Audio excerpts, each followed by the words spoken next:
What is up guys, Dzeeff here. In today's Konami sponsored video, they have given me every single one of the new Goatee cards in Darkwing Blast to reveal to you guys. If you remember, this archetype was a world premiere archetype that debuted in the last core set, Power of the Elements. Now the Goatee monsters are pretty unique. Just in case you don't know, this archetype is all about synchro summoning mainly on the opponent's turn. This deck's turn 1 board might not be what you expect from a normal combo deck, but don't let that fool you because you'll have a lot of interactions with your opponent on their turn once your effects start resolving. Anyway, let's talk about the new cards. First up, we have Zap Ruby of the Goatee, a new level 2 fish tuner water monster that has 0 attack and 1000 defense. It says you can banish this card from your hand, then target one fish monster in your graveyard, banish it. During your opponent's turn, if this card is banished, you can special summon it. If this card is special summoned, you can, except during the damage step, immediately after this effect resolves, synchro summon one fish synchro monster using this card you control. You can only use each effect of Zep once per turn. So Zep is pretty different compared to the previous two Goatee tuners we've seen in Yu-Gi-Oh so far. Those two trigger to special summon themselves during the next standby phase after they're banished, and then during your opponent's main phase, you can synchro summon using them for a fish synchro. Zep, on the other hand, can special summon itself if it's banished on the opponent's turn, and then immediately when you special summon it, you can trigger that synchro summon ability. This does allow it to be comboed with other cards than the initial two tuners were able to be comboed with. For example, you can banish this card with the Bicorned Goatee, which can then immediately special summon itself and keep your synchro plays going, and you can combo it really nicely with the previously released Goatee trap card or one of the new trap cards in this set that we'll talk about in a few moments. Next up, and I will try to do my best with some of these weirder fish names, we have Ichzeep, I think that's pronounced, Omen of the Goatee, a level 4 water fish effect monster with 1500 attack and 0 defense.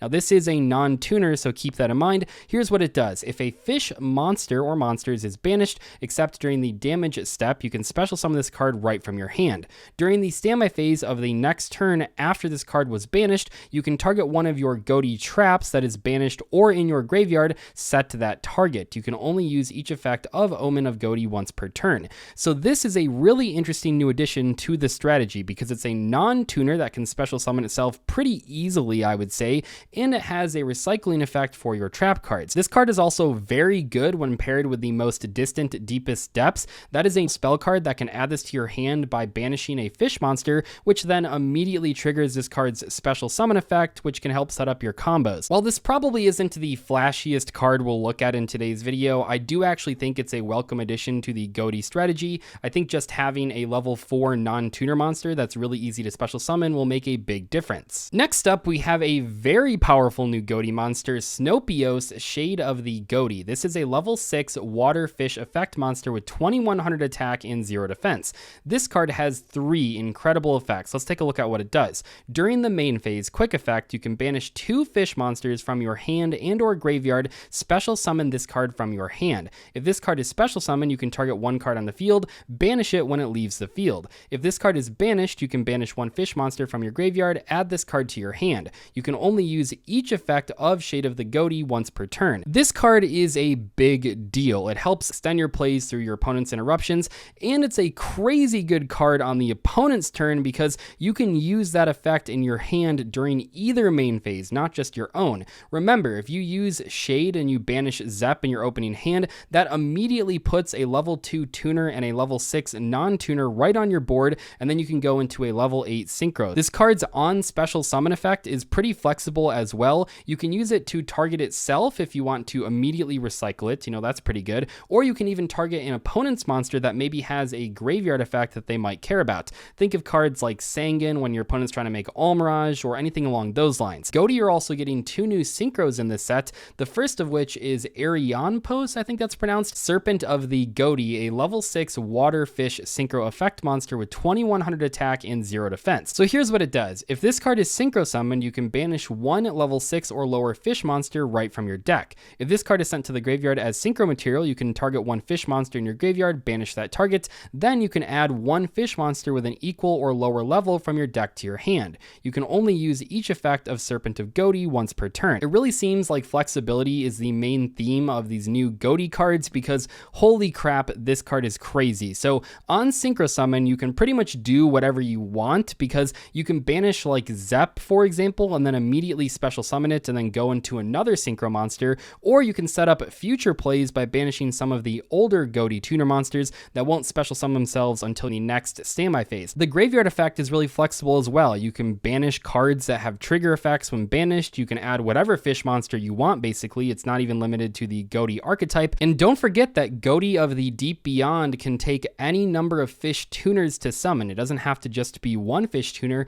which means if you have 2 level 2 tuners plus this monster, you can go into the Deep Beyond, which will trigger a bunch of effects because you'll banish the entire board when the Deep Beyond is summoned, and this monster will trigger to search a fish monster. And of course, to get that search, you have to banish a fish, which then triggers many of the Ghoti effects. It's just a really cool combo that breaks the board and sets up multiple future plays. It's definitely a combo that Ghoti players are going to want to try out when this card releases. Next up, we have Googlim, Spear of the Ghoti. This is a level 8 water fish synchro effect monster with 2700 attack and 0 defense. This card takes 1 fish tuner plus 1 or more non-tuner monsters, and it says at the start of the damage step, if this card battles an opponent's monster, you can banish that opponent's monster. During your opponent's standby phase, you can banish this card. Then, if the monsters used as material for this card's synchro summon are all in your graveyard, you can special summon all of them but banish them when they leave the field. You can only use each effect of Spear of Ghoti once per turn. This card is more important than you might realize at first glance. It is very good being able to push through any monster your opponent might have.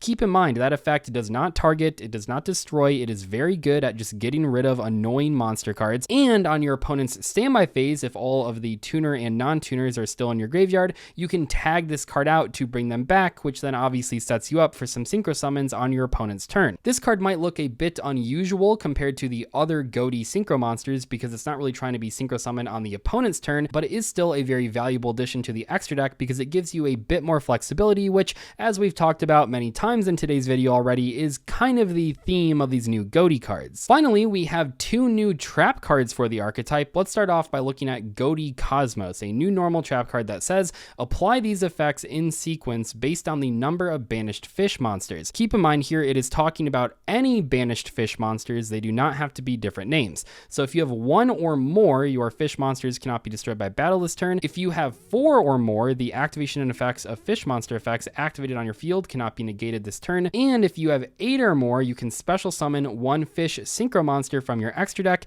and that summon will be treated as a synchro summon, which will trigger the on summon effect of all of your Ghoti synchros. We also have Ghoti Fury, a new continuous trap card that combos quite nicely with new cards like Zap.